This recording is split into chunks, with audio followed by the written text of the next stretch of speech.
uma boa noite para você que nos acompanha pela TV Canção Nova. Estamos começando o programa Em Pauta e vamos conversar hoje sobre um tema polêmico, mas realmente muito interessante. Não é a primeira vez que vamos debater sobre esse tema, mas hoje de maneira especial com um foco. Hoje nós vamos conversar sobre o casamento gay, ou seja, qual é o problema?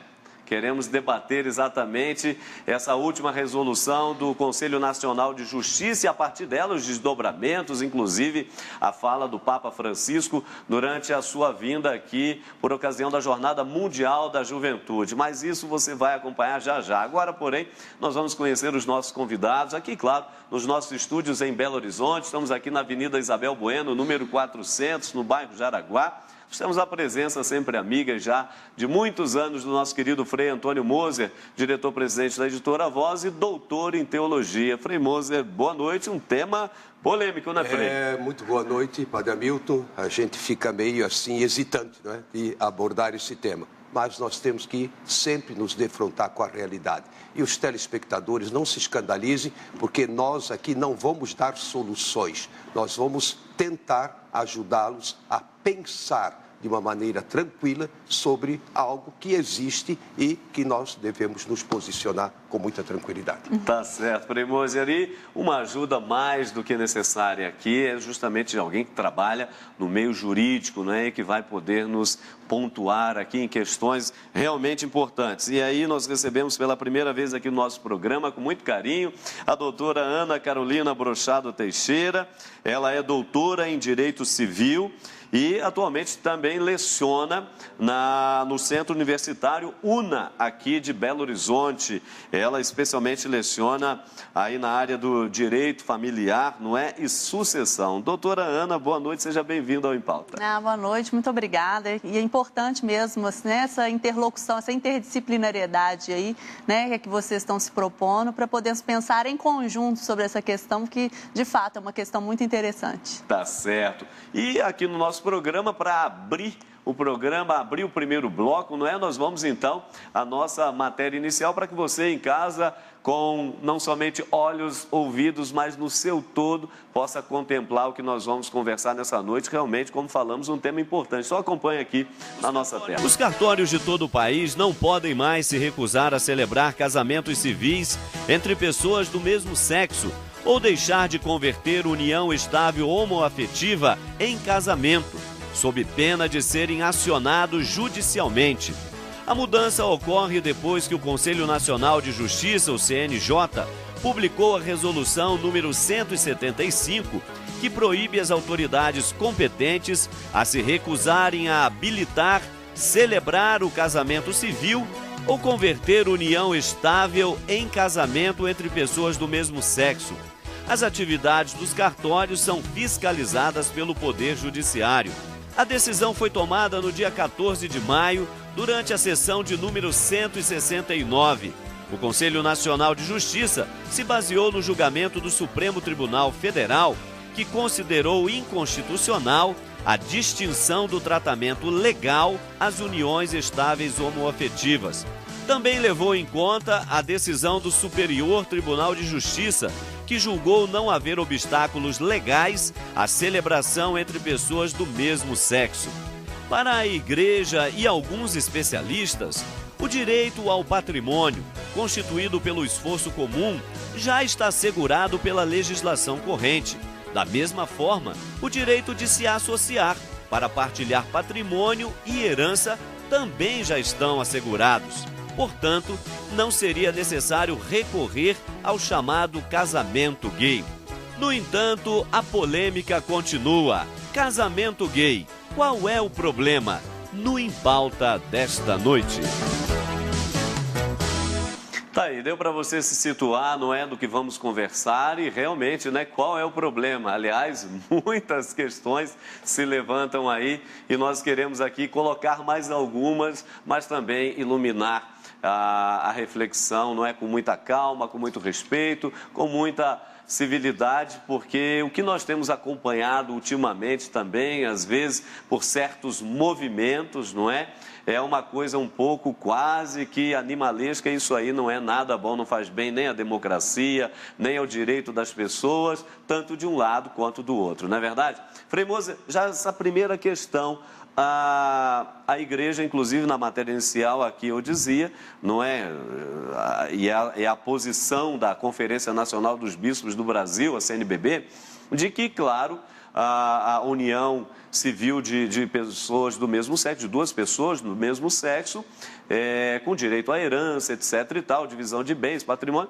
Quanto a isso, a igreja não tem nenhum problema, não é? Se a pessoa ela é livre, ela pode aderir a esse fim da maneira que ela quiser. Mas, por outro lado, querer denominar isto casamento, que no contexto religioso está mais ligado ao sacramento, que se baseia justamente na união estável, né, de um homem e de uma mulher, quer dizer, essa linguagem é que a igreja chamou mais a atenção, não é isso, Frei Moser?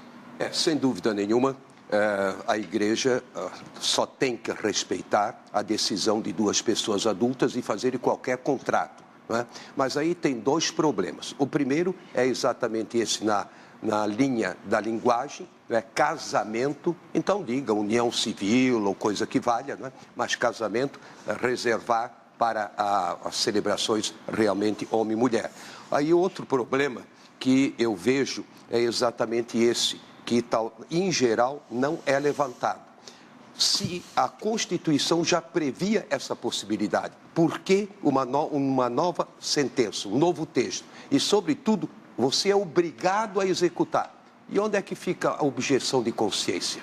Se eu acho que eu não devo aceitar essa formalização, não quer dizer que você proíba de ir a um outro juiz ou coisa que vale. Isso aí causa um certo mal-estar. Você obrigar, e sobretudo numa questão tão complexa, uma questão tão polêmica. Não, você é obrigado. Uma coisa é, você é obrigado a socorrer quem está aí em risco de vida, né? Mas não é o caso. Então, eu diria, fica meio constrangedor alguém que tem outra convicção. Mas tem que celebrar. Não, procure outro juiz. E é interessante o senhor trazer isso, Frei Moser, porque, doutora, os casos começam a acontecer, como a gente teve lá em Florianópolis, não é? Aquele caso onde o promotor de justiça, ele cancelou o chamado casamento gay, ou seja, não quis assisti-los, por considerar que, para ele, casamento é só mesmo a união entre um homem e uma mulher. E mesmo que a determinação tenha vindo do Conselho Nacional de Justiça, ele, como promotor, como juiz, é alguém ciente de quem é, do dever que tem, quer dizer, tomou esta resolução de não obedecer e de não realizar o casamento. Então, aqui vem uma pergunta primeira e importante. Até que ponto as pessoas... elas são, no caso, as pessoas do direito, né, os juízes, os promotores, etc., estão obrigados mesmo, e se não o fizerem, como podem ser punidos? Como é que fica isso? A grande questão é, até pegando aqui um gancho da fala do Frei Moser, que a Constituição ela não tratou especificamente do casamento homoafetivo, tratou dos tipos de alguns tipos de família, como é o casamento, a união estável e as famílias monoparentais. E em função de tradicionalmente, né, o Código Civil ter como casamento aquela união entre homem e mulher, que foi necessário aí todo esse movimento no âmbito do direito para que se garantisse às pessoas a possibilidade de gerar efeitos jurídicos às escolhas afetivas que elas fazem. Por isso, então, né, nós vimos aí na reportagem a importância da decisão do Supremo Tribunal Federal e do Superior Tribunal de Justiça. A partir daí, principalmente dessa decisão do Superior Tribunal de Justiça, que estendeu ao casamento a igualdade de direitos, é que nós estamos falando com mais intimidade, chamemos assim, a possibilidade de duas pessoas do mesmo sexo contraírem casamento. Porque antes a questão estava muito mais no âmbito da união estável. E em função de que alguns operadores do direito, né, alguns cartórios, não entendiam que a decisão do Superior Tribunal de Justiça tinha força vinculante, como de fato não tem, cria uma tendência, mas não vincula obrigatoriamente aos demais operadores do direito, é que o CNJ se viu na obrigação de trazer para todos uma normatividade, mas muito mais no âmbito do Poder Judiciário do que propriamente no âmbito civil. Isso significa que os juízes, os promotores, os cartórios, eles estão vinculados a essa decisão, a essa resolução do CNJ, né? Sob pena de sofrer aí consequências administrativas. Mas nós temos uma lei que trate do casamento gay? Não, nós ainda não temos uma lei, mas nós temos uma decisão do STF e decisões do STJ que já criaram uma diretriz jurisprudencial.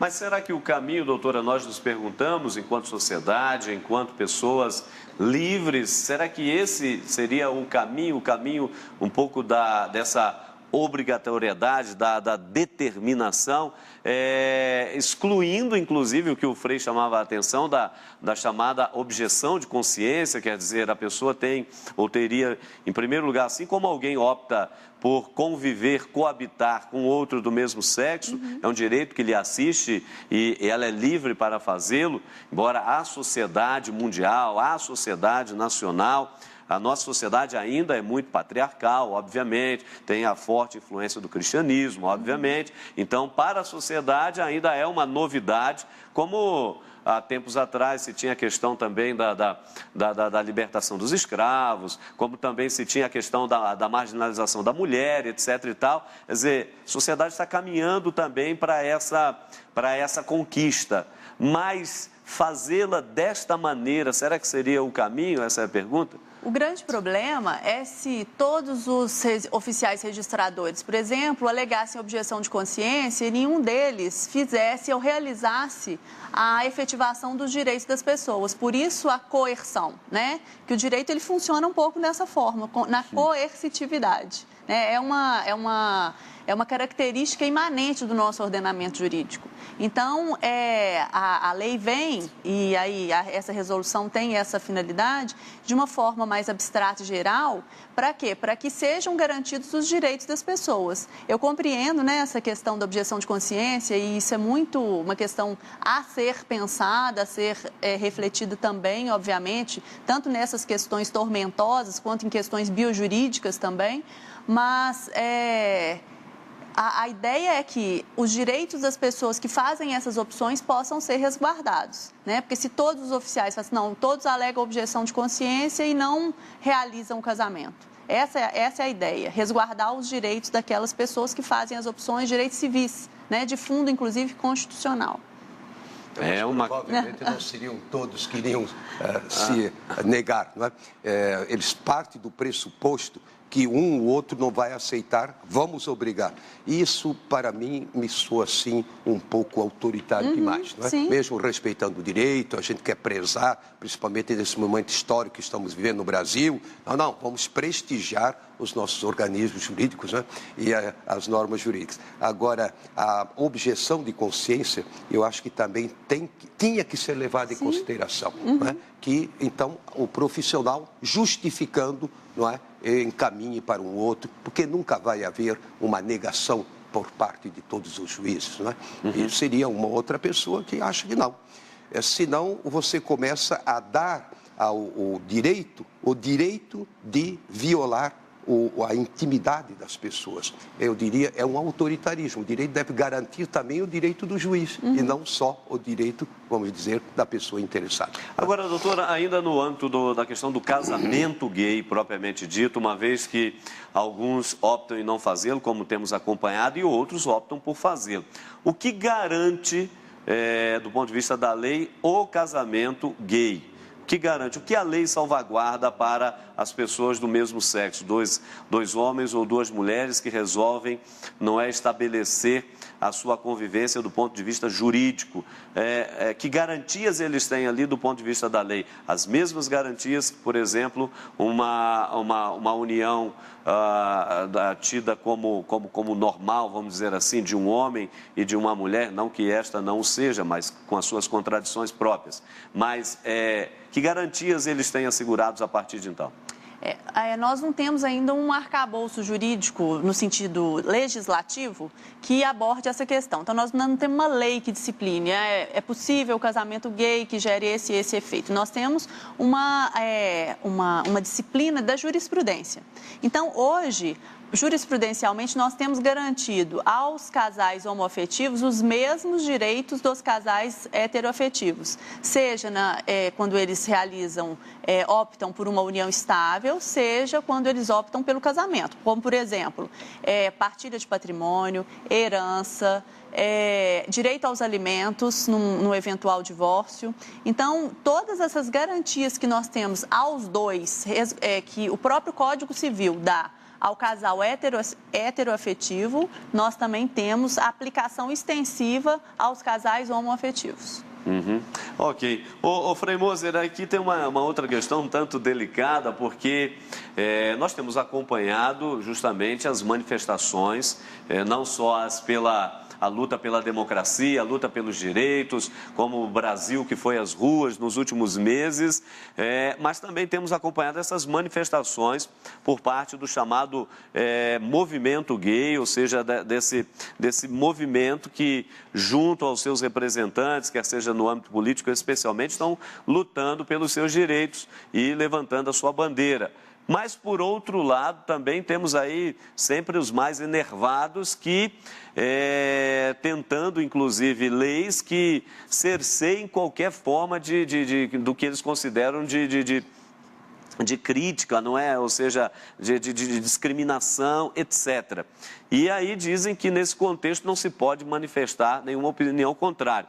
E aí algumas pessoas, alguns especialistas costumam refletir o seguinte: olha, como fica então a questão das manifestações? Quer dizer que criticar deputado pode, criticar católico pode, criticar evangélico pode, mas quer dizer que ter uma opinião sobre os homossexuais, ou seja, uma crítica aqui não no sentido negativo, mas fazer a reflexão, não pode.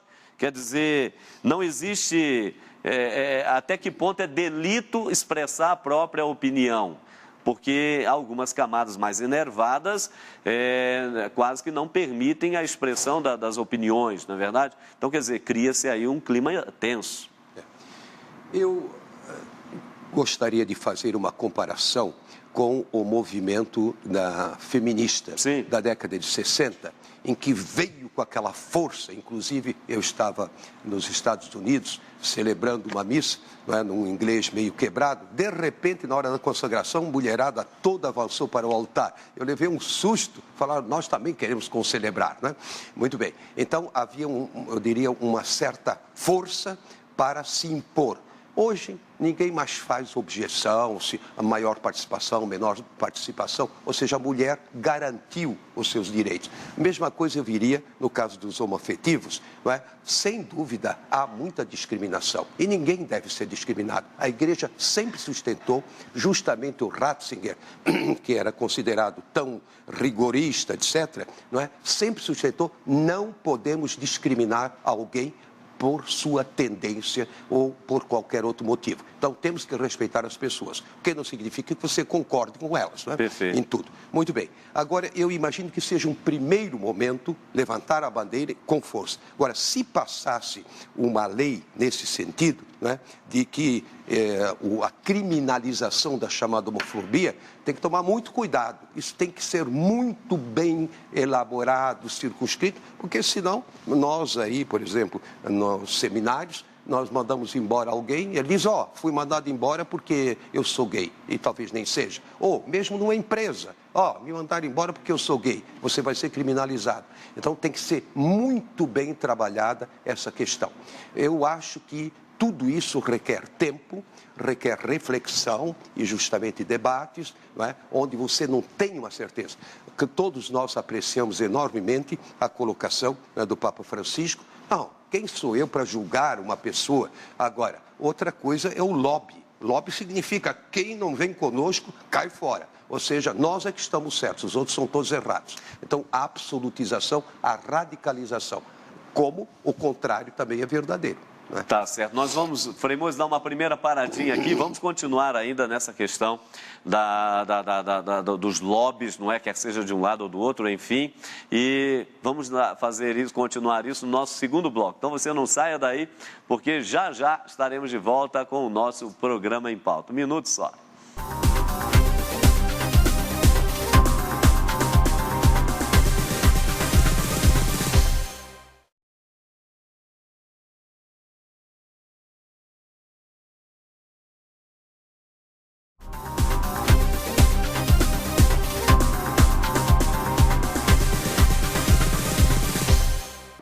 Já estamos de volta com o programa em pauta aqui pela sua TV Canção Nova. Você reparou aí que o intervalo é rápido porque justamente nós não temos propagandas comerciais, ou seja, a Canção Nova é esta TV comprometida com a evangelização, comprometida com os valores, comprometida com o bem comum.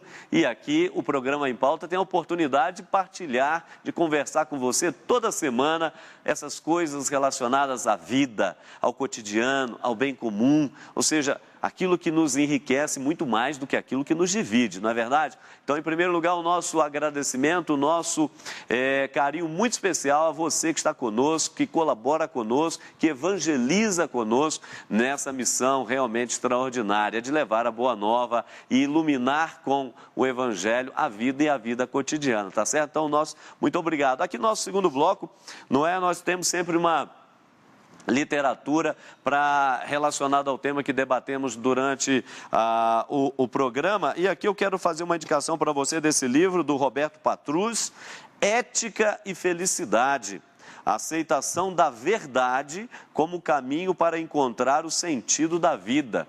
Jesus nos disse no Evangelho: conhecereis a verdade, e a verdade vos tornará pessoas livres. Pois então o conhecimento da verdade, a busca pela verdade é absolutamente fundamental. Está aí para você, Roberto Patrus, Ética e Felicidade. Felicidade todo mundo quer ser e almejar e experimentar e fazer essa experiência, não é verdade?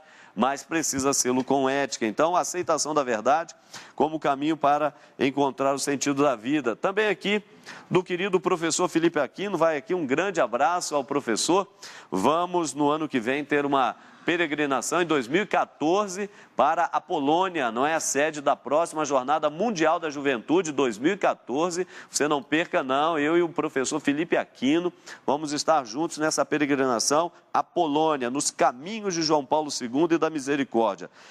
Educar pela conquista e pela fé. Está aí para você uma belíssima dica do professor Felipe Aquino, que você já conhece tão bem aqui pela TV Canção Nova, não é? Não somente no Brasil, mas por este mundo afora. Da Renata Monteiro Moreira César, já está na 3ª edição, o livro A Vida com Outros Olhos. Está aí para você. A Vida com Outros Olhos. A purificação do olhar, tão necessária.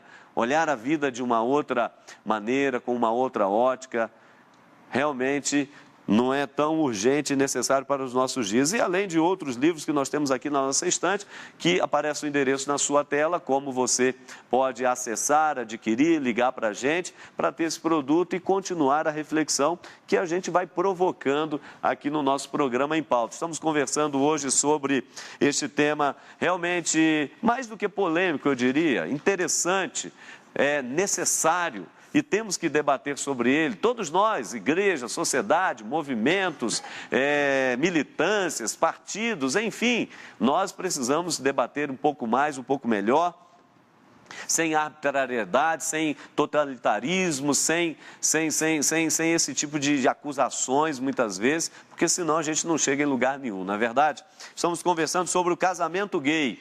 Casamento gay, temos aqui a presença da doutora Ana Carolina Brochado Teixeira, doutora em Direito Civil e também lecionando atualmente no Centro Universitário UNA, especialmente na área de Família e Sucessão. E o nosso querido Frei Antônio Moser, doutor em Teologia. Ô Frei Antônio Moser, ainda nessa linha lugar uma expressão muito interessante disso, olha, vamos separar uma coisa da outra. O lobby, realmente, ele é negativo. Ele diz, eu não sou a favor de lobbies. Lobbies, sejam eles quais forem, seja lobby gay, lobby maçom, lobby político, lobby partidário, lobby católico, não interessa. O lobby é sempre negativo. Agora, quanto ao gay, se a pessoa tem uma tendência, e nós vamos conversar sobre tendência agora, se a pessoa tem uma tendência, se a pessoa tem uma inclinação, mas se ela busca a Deus, ele falando aqui do ponto de vista divino, se ela busca a Deus, se ela quer viver uma vida em Deus, então quem sou eu para criticá-la? Quer dizer, essa posição do Papa, ela dá bem um pouco aquilo que é a postura da própria igreja, né, Frei Moisés, nos últimos anos? Ele não mudou absolutamente nada em termos de compreensão doutrinária.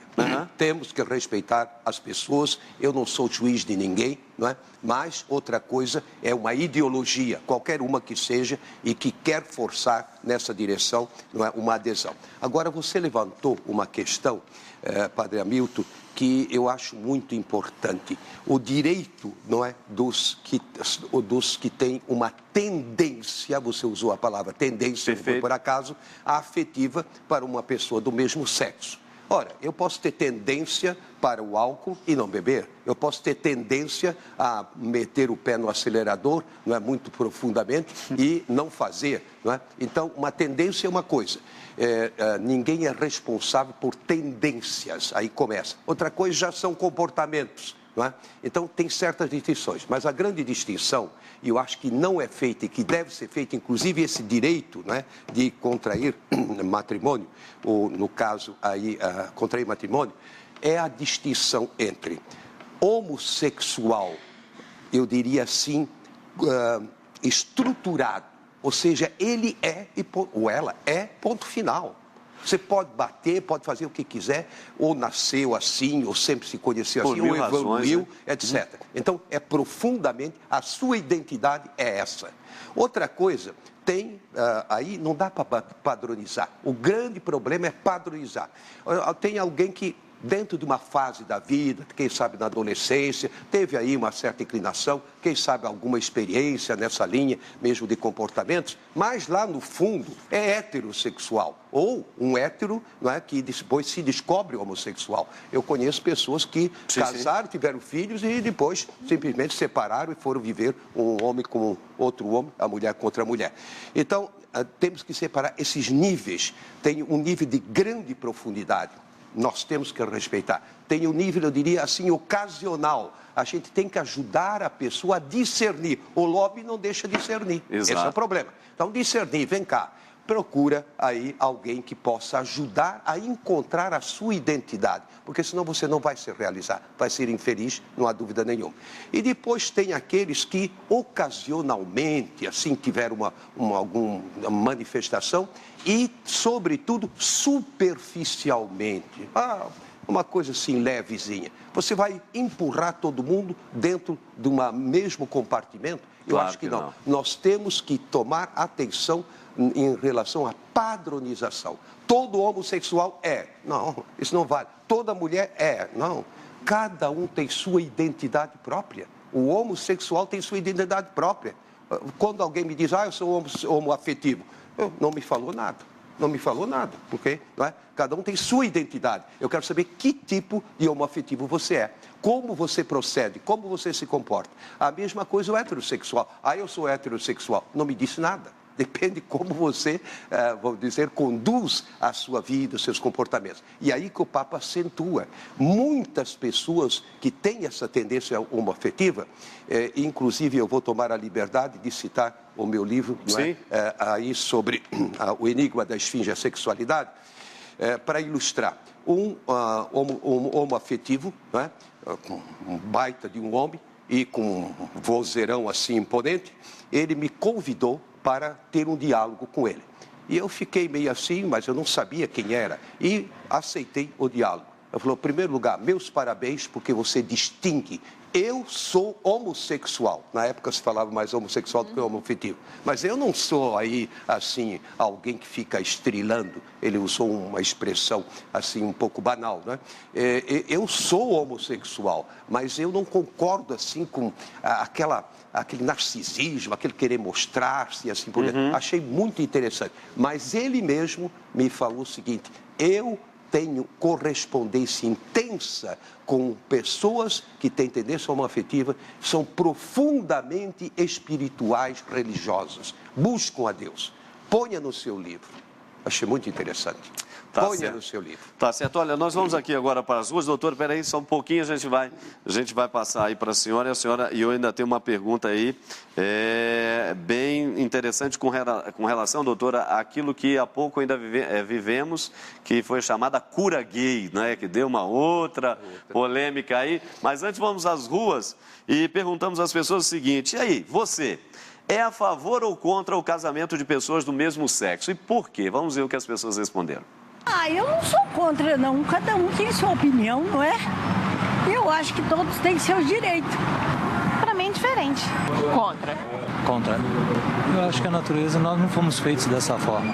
Nem a favor, nem contra. Cada um faz a sua vida o que você quer.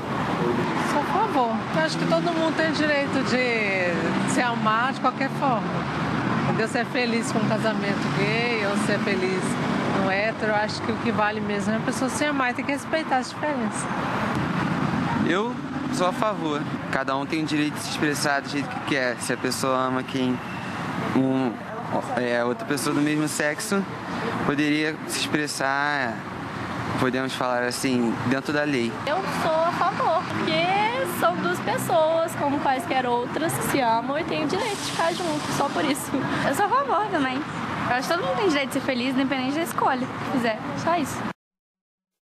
Tá certo. Doutora, tá aí o pessoal, não é, opinando, né, se manifestando e a gente percebe que no fundo, a nossa sociedade carece de momentos como esse que nós estamos fazendo aqui, ou seja, com a plena liberdade, com toda a serenidade, debatermos, tentarmos entender mais, tentarmos entender melhor e a partir daí, então, começar a formular algum tipo de juízo. Mas a gente ainda percebe uma fragilidade muito grande.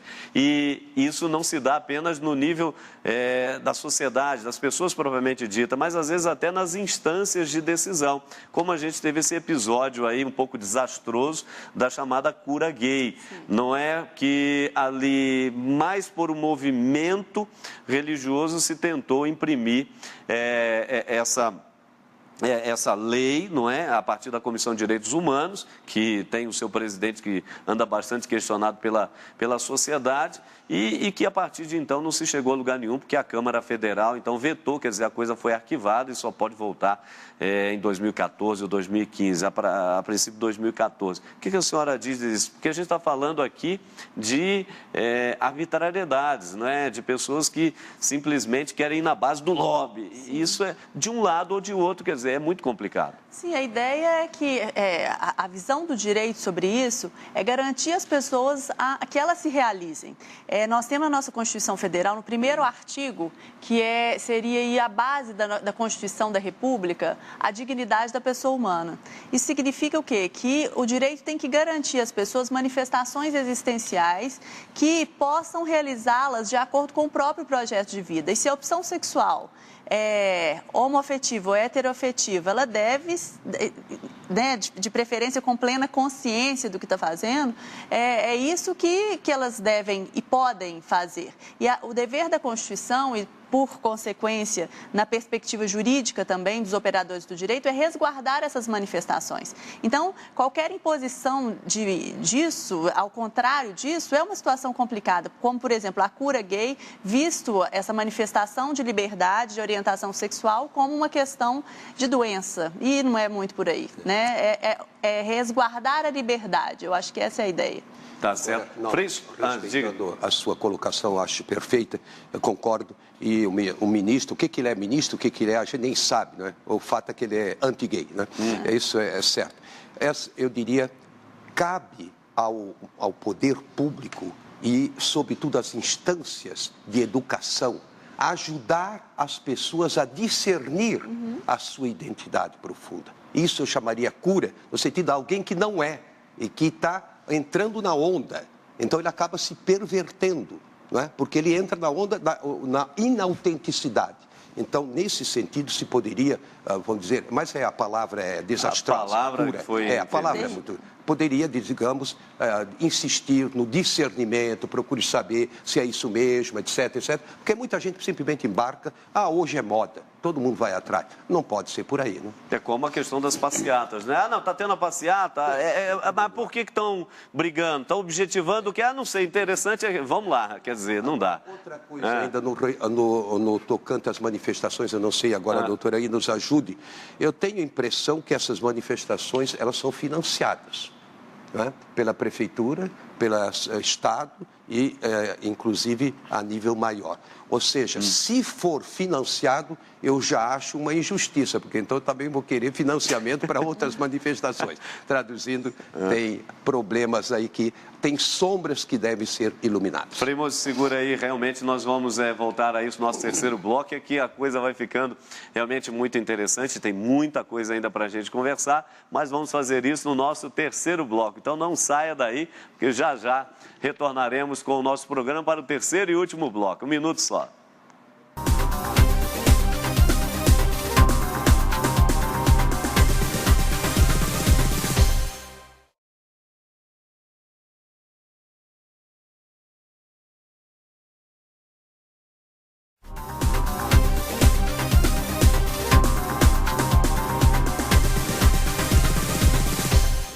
Já estamos de volta com o programa Em Pauta, conversando hoje sobre esse tema, no mínimo interessante, não é? Polêmico, realmente curioso e que desperta muito mais do que respostas, não é? Desperta muitas perguntas e a cada nova resposta ou formulação da mesma vão surgindo outras perguntas, mas isso é muito bom e eu quero realmente agradecer a oportunidade de termos esse espaço aqui na TV Canção Nova para debatermos um tema como este, não é verdade? E você que está em casa, com certeza deve estar concordando com a gente. Estamos no nosso terceiro bloco, ele vai ficar um pouquinho menor porque tivemos que alongar os blocos anteriores, mas aproveitar aqui o Frei Antônio Moser para uma pergunta fundamental. Inclusive, o Frei Moser trabalha isso naquele seu livro que ele citou aqui no segundo bloco, O Enigma da Esfinge, não é? A sexualidade humana, e ali pelo capítulo 6 trabalha justamente esse tema. E o tema é esse: como trabalhar pastoralmente as pessoas homossexuais, ou hoje, como se convencionou chamar, homoafetivas.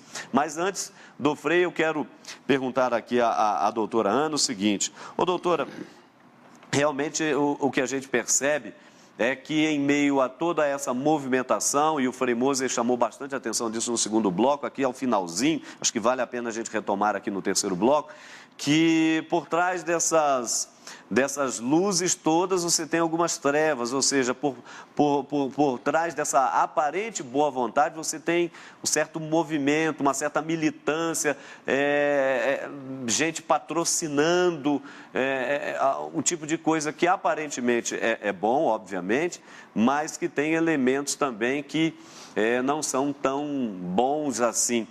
O que a senhora diria desse lobby, portanto, o nome que se convencionou usar, mas desses patrocínios, dessa militância, para impor um pouco na força aquilo que deveria fluir mais de forma natural, de forma mais conversada, dialogada? Na perspectiva jurídica, o lobby, né, as manifestações homoafetivas, elas vieram muito em função de seguidas decisões que não consideravam uniões homoafetivas como tipos de família.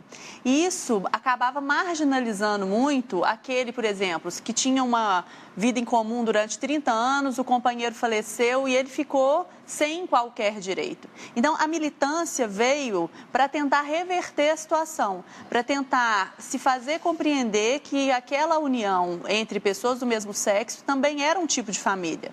Então, na perspectiva jurídica, essa militância ela veio de forma salutar. É claro que quando nós estendemos essa questão para a sociedade e aí interesses outros subjacentes, e aí eu diria, eu concordo com o Frei, na medida em que não se trata apenas de uma questão dos direitos homossexuais, mas dos direitos de uma forma geral, que as manifestações devem ser as mais genuínas possíveis, né? Mas quando pode haver aí interesses outros, nós temos certas dificuldades. Mas o histórico do lobby jurídico, vamos chamar assim, da questão homoafetiva, foi um lobby salutar para tentar mostrar para a sociedade e para convencer o julgador de que aquela relação era um tipo de família e que, por isso, deveria ter direitos de família, não direitos, por exemplo, de uma sociedade de fato. Como se eu e o Frei resolvêssemos comprar juntos uma bicicleta, nós formamos uma sociedade de fato.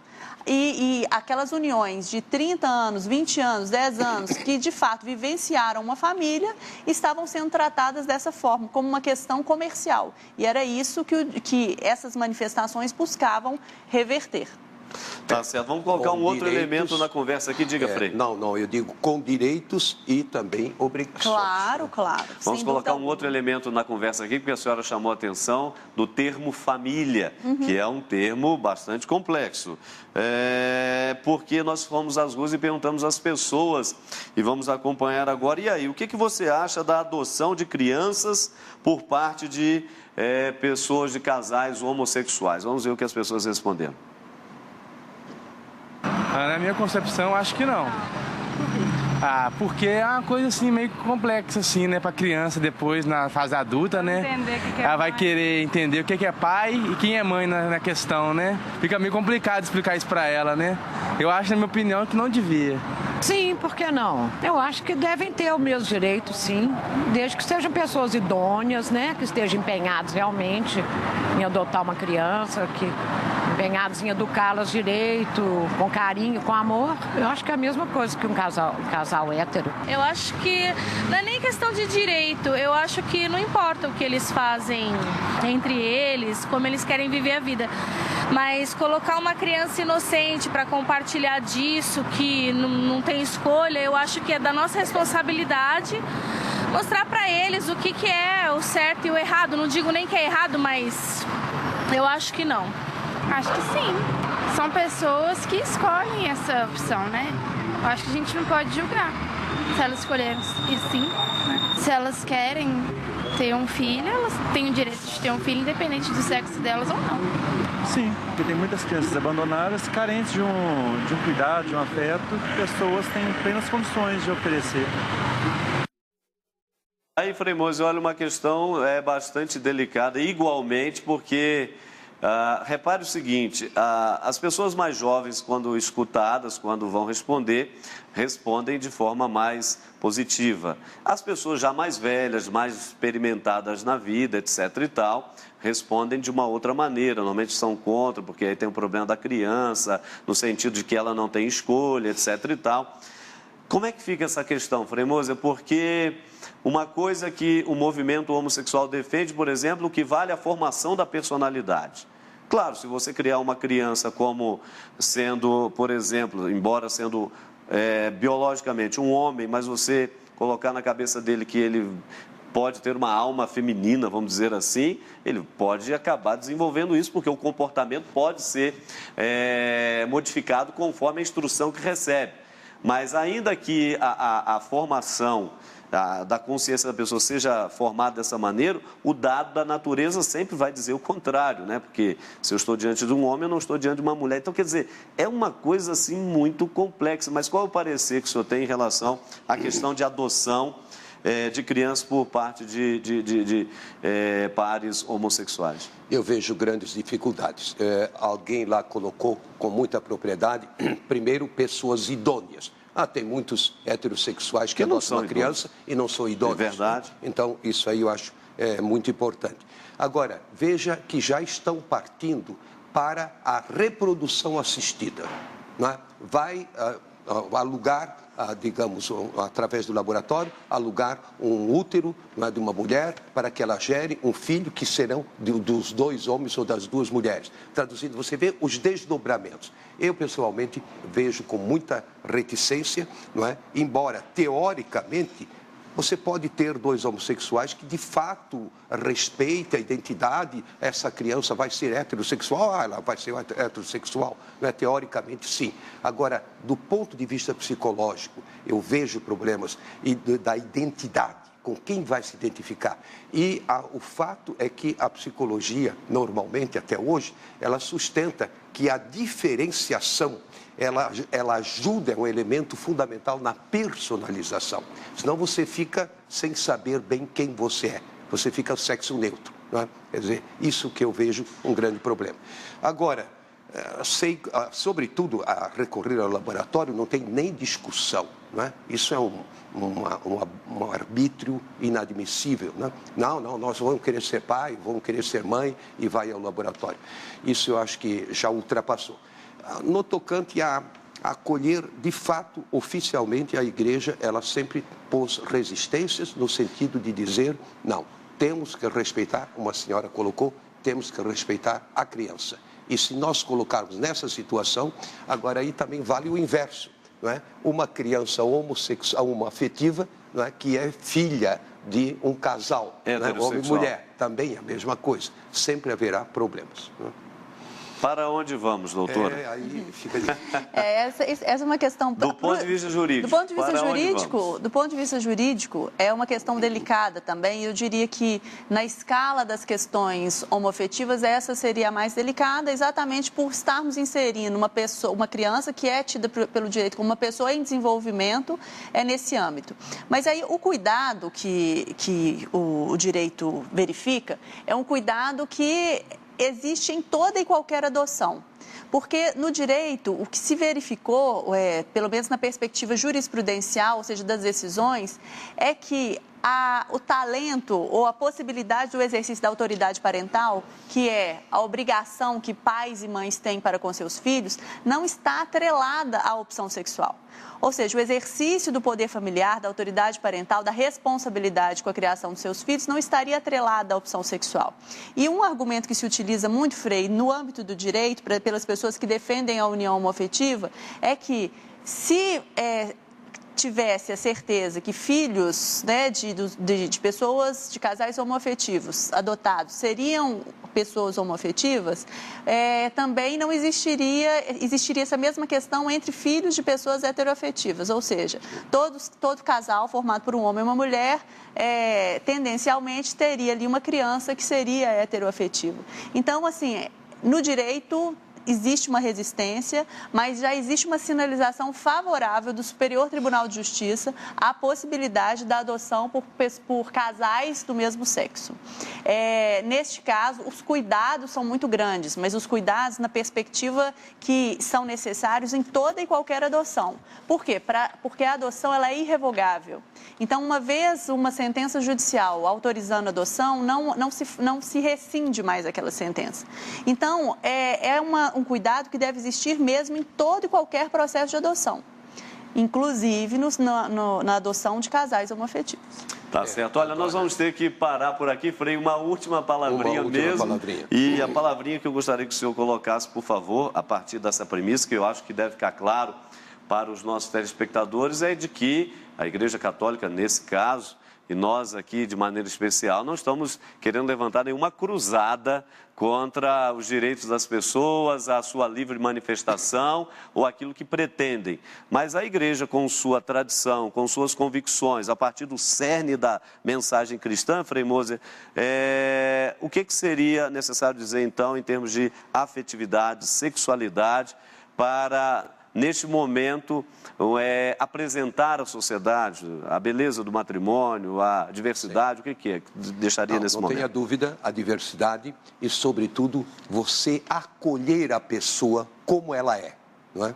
Ou seja, você não vai fazer distinção, você vai acolher. E tanto assim que nesse livro, O Enigma da Esfinge, tem 40 páginas, estudei muito para chegar a essa conclusão, não é? Que seria o seguinte: como trabalhar pastoralmente com pessoas homossexuais. Trabalhar significa acolher, ajudar a discernir, é isso mesmo que você é ou não é. Então, esse seria, e não emitir julgamentos. Segundo, escrevi um outro artigo, até bastante longo, com esse título: Irmãos e Irmãs que Deus nos deu. Eu acho que isso também faz parte, não é, do nosso patrimônio, não é, teológico. Todos somos irmãos e irmãs, não importa como você se comporte, não é? E, pelo contrário, nós temos que ir ao encontro daqueles que são diferentes ou que nós achamos que são diferentes. E só saber, especialmente nesse mês de setembro, que está chegando um encontro maravilhoso com o doutor Nasser, a Enilda Rocha, e eu também vou estar presente, então acessa lá o nosso blog, tá certo? A você o nosso muito obrigado, o debate não para aqui, é por isso que o tempo acabou, mas o debate não é, o debate continua e nós nos vemos na próxima sexta, se Deus quiser. A todos um ótimo final de semana e até lá.